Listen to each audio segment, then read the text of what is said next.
Before we continue, I want you to stay until the very end because this story becomes somber before becoming uplifting, and the final scenes will give you a better understanding of the man behind the well-known store counter. We must also state unequivocally right now that the allegation that his son was given a life sentence is untrue. That assertion has been investigated and refuted. The actual event is traumatic enough and merits attention and care. Nothing in business can prepare a parent for what happened to his family. But Rick Harrison is renowned for his bargains, unique treasures, and quick wit. Adam, his son, passed away in Las Vegas.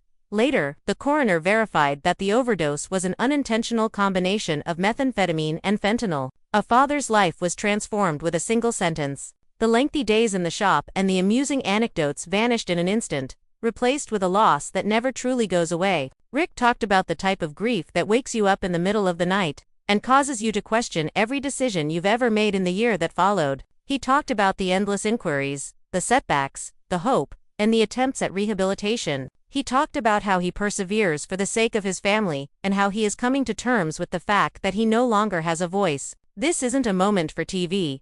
This father is trying to find words as his heart aches. So where exactly did the life sentence allegation originate? His rage at fentanyl was transformed into a misleading narrative about his family by some confused online remarks. Rick has spoken candidly about the situation. He has stated that those who deal in this poison ought to be punished severely. In certain occasions, he has even threatened to put sellers in life in prison.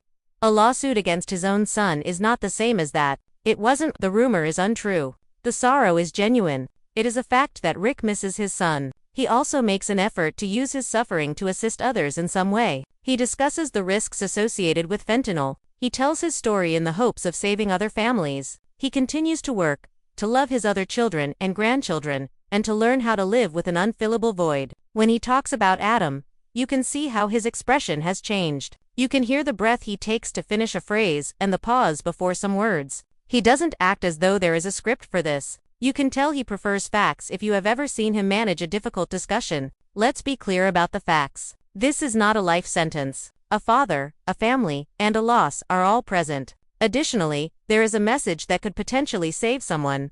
Fentanyl is ubiquitous and kills quickly. Now is the time to contact, text, or knock on someone's door if they are having difficulties. Rick can help someone else influence what occurs next, but he cannot change what happened to Adam. He is attempting to accomplish it. Consider how simple it is to share a headline and how difficult it is to live a story as you watch this through to the conclusion. Rick Harrison is more than just a TV personality who runs a well-known store. As a father, he would do anything to go back in time by one day. Additionally, he is a man who uses his name to advocate for more forceful action, to speak out, and to warn others. His love for his child is obvious, regardless of whether you share all of his opinions. The message is straightforward. Call for assistance when it is available, keep your people close, and make the call. Please stay with me until the very end so that the final scene will sink in if this message was helpful or helped you comprehend a little better. After you've liked this video, tell me in the comments what section most moved you and why. And share it with someone who needs to hear a true tale. It really matters that you support me in bringing thoughtful, deferential stories to your screen. You don't have to face it alone. So if you or someone you care about needs assistance, call your nation's trusted hotlines or your local health services.